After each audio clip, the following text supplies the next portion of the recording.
The Disciplines of Magic, Entropy, by Ballador Dal Goldenstein. Entropy. Along with psionics, entropy makes up the school of Sinistra and is among the most infamous of the magical disciplines. Entropic powers revolve around the manipulation of life and death, the conjuration of supernatural creatures, and the use of necromancy. 1. Mechanics.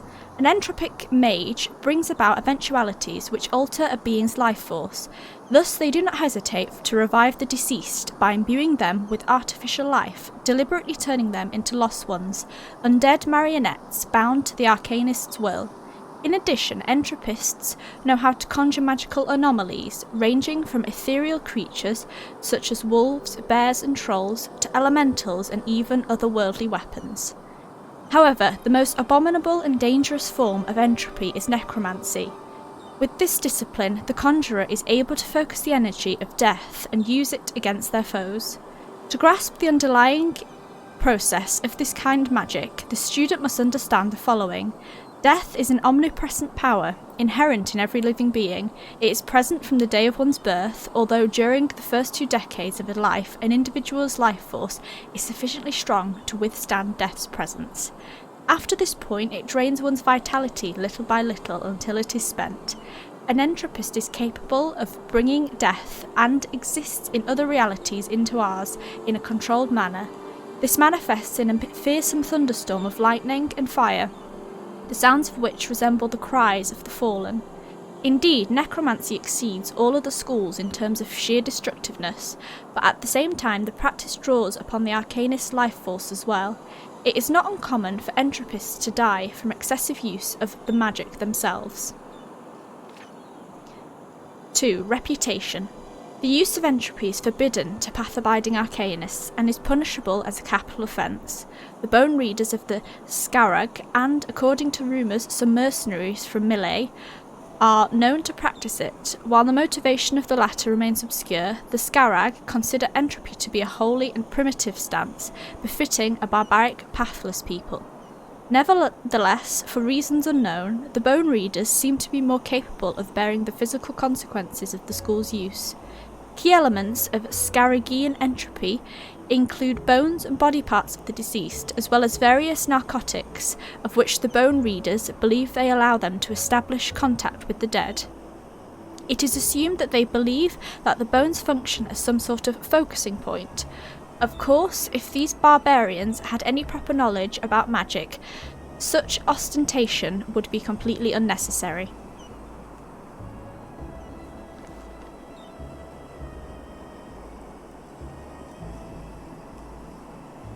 The Skinner and Wild Magic. The Skinner and Wild Magic.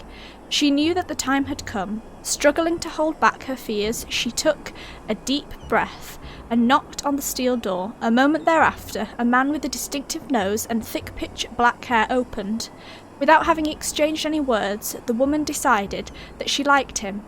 His upright posture conveyed a sense of safety, while his black eyes promised wisdom and compassion. The keeper did not ask any questions, they were pointless. Countless women and men as well had already come before this door to confess, and this would not be an exception.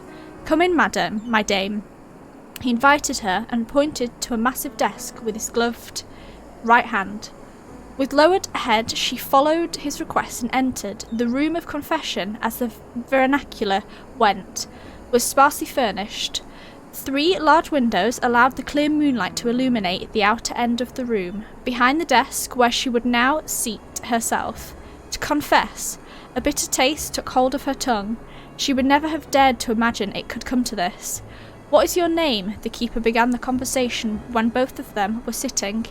He with his back to the window, she with her back to the door. "Smith," the woman did not look up. "Mirtha Smith." The keeper nodded, grabbed a piece of parchment, a quill, and noted her name. "And this is about?" Mirtha hesitated for a moment. "It is too late, there is no going back now. My companion, Merrin Smith." She burst into tears as her words faded away.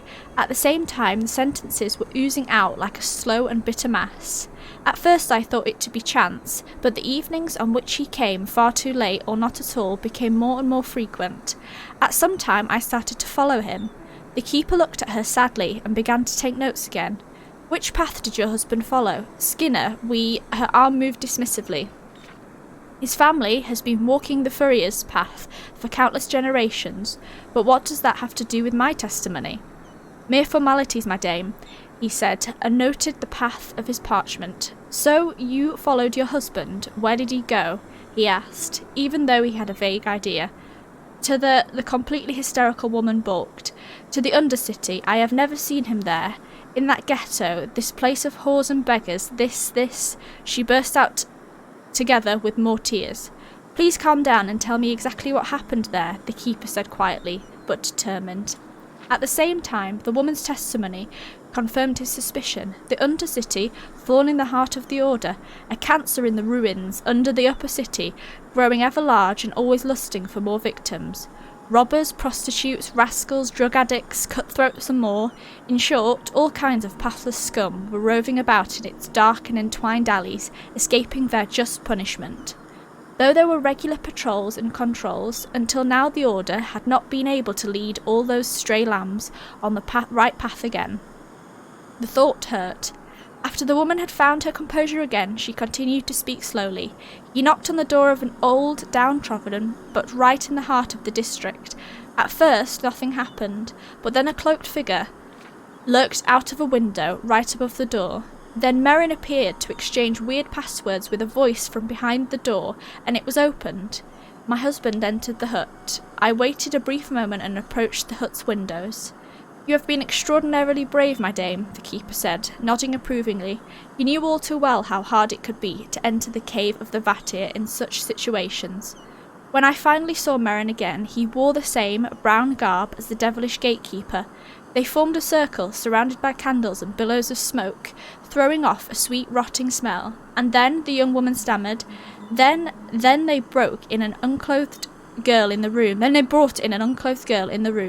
gagged and bound at her feet and legs. She floundered and struggled, but a pock-marked, brawny man knocked her down until all she did was trembling. By then tears were following out of her eyes in streams, heavily falling on the room's stony ground. And your companion stood back? The keeper, touched by the woman's pain, asked. He had heard to understand what she had experienced and what had happened with her husband. I don't understand it. How could he possibly do that? It just doesn't make any sense. Throughout his life, he was path-abiding. A voice trailed off in the midst of the sentence, and she only stared at the desk with unseeing eyes, as if her silence would undo what happened. The keeper removed the leather gloves and put his rough, scarf-skinned hand on the woman's. Often the path Malthus intends for us puts us before tempting junctions, and we do not always recognise them as such. The magic flowing in your companion's veins, which is recently reaching his consciousness, is among the most horrible temptations. The young woman was still sobbing, but slowly life returned to her honest eyes. The bearded warrior's touch calmed her. And your companion's deeds are understandable. In the right hands, magic formed, controlled, and carefully supervised is among the greatest gifts of Malthus to us. He leaned over to the broken woman. Without direction, however, it can corrode us from the inside out, leading us to pathlessness. He reflected on the truth of his words. Magic truly was a gift, only granted to a few chosen ones, most notably the Eterna. Far too many of Enderal's path-abiding people discovered a talent for magic in their youth, but failed to report it to the Order, like Malthus demanded to decide if and how their talents should be used. The young woman's fate was saddening. He suspected that her companion had recently discovered his magical abilities and let himself be scared by one of the Undercity ruthless soul fishers. They were irrational fears and lies enwrought with splinters of truth concerning the Order's admission exam, required for all Enderalians with magical abilities, and how many magically talented novices did not survive it. Anyhow, this was the only possible way. Wild mages, the name given to humans unable to control their bodies' magical energies, might be able to achieve impressive powers, but such powers were akin to those of a rabid wolf, recklessly devouring his enemies, but in time inevitably directing his wrath at his master. The magic practice in the Order more resembled the powers of a faithful warhorse, having its own will, but nonetheless functioning in harmony with its rider. A trembling voice pulled him out of his thoughts. "You won't kill him, right?" she whispered. He removed his hand from hers and based his chin on the backs of his hands. First slowly, then determined, he shook his head. No, each Enderalian deserves an opportunity to return to the right path. Relief blinked in her sad eyes. Of course he knew of the disastrous consequences caused by a magically poisoned mind. Whether they would be a way back for her husband was uncertain at best, but he did not wish to take this glimmer of hope from her.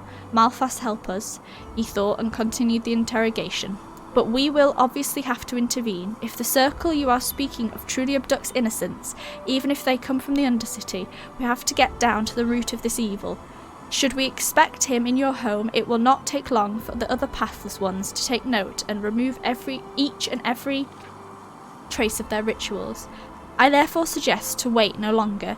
You will lead us to the scene of the crime as soon as possible." It appeared like the young woman had regained part of her composure. She nodded and looked directly at the man. "What is your name?" she asked. Surprised, he raised his eyebrows. Simas del Caron." For the first time this night, she spoke with a calm contradicting the desperation of her voice, of her words. "Please protect him, Simas, I am begging you." "I promise to do my utmost," the keeper said loud and clear. The preparations were made quickly. Simas told Natara Dal Veram, the head of the Order, of the circumstances. Though intervening in ordinary crimes or pathlessness belonged to the Order's routine tasks, the elderly warrioress granted Simas a detachment of experienced Order warriors to advance into the Undercity together with him and the young Mirtha. Potentially discovering a whole group of criminal wild mages was too important to take chances. Upon arriving in the Undercity, the group did not lose time and were led directly to the suspicious hut by Mirtha. Even though she pretended to be dutiful and confident, Simas knew how torn she had to be on the inside. Shortly before reaching the hut, Simas, the Order's warriors, and Mirtha rested in a dark alley in order to plan the next steps. "Have you noticed entrances apart from the front door when you were there?" Simas asked Mirtha. "Not that I remember," she answered, and added, more thoughtful and quiet, "but after I had to see the gruesome deed, I ran back to the upper city without looking back. It is entirely possible that I oversaw something." "You do not need to blame yourself for that. No one could expect you to remain level-headed upon witnessing such horror." Simas tried to encourage her and addressed his men. "So this is our plan. 3 of you circle the hut until you are at its backside. Make sure to find possible escape routes. 2 stay here with the lady, and the remaining men follow me into the lair." "Can't I come with?" Mira began, though soon fell into silence. Though this operation was about Mirren, she knew of the dangers and her death would not benefit anyone. It would be hard enough even without the added diversion. "You are a clever and honest woman, Mirtha. I can understand your thoughts well, but for your sake I request that you wait here," Simas said with an understanding but strict look in his face. She stared at him for some time. Then one was able to hear an "All right, I will wait" from her, "but don't you forget your promise to me." Simas nodded and turned to face his men. "Are your positions and the plan clear? Good, then we begin." He and his men spread out, and when the 3 charged with protecting the backside arrived, he gave the signal. He kicked the door in and swarmed into the hut with his men. At once fearful but also furious screams left the hut. "How did you find it? No matter, we are better mages than the sons of Vatir."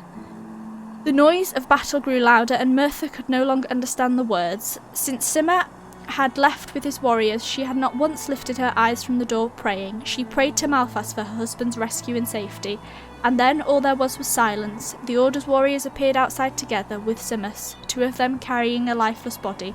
As she saw the body, Mirtha froze for a second before she ran towards the 2 men with fury.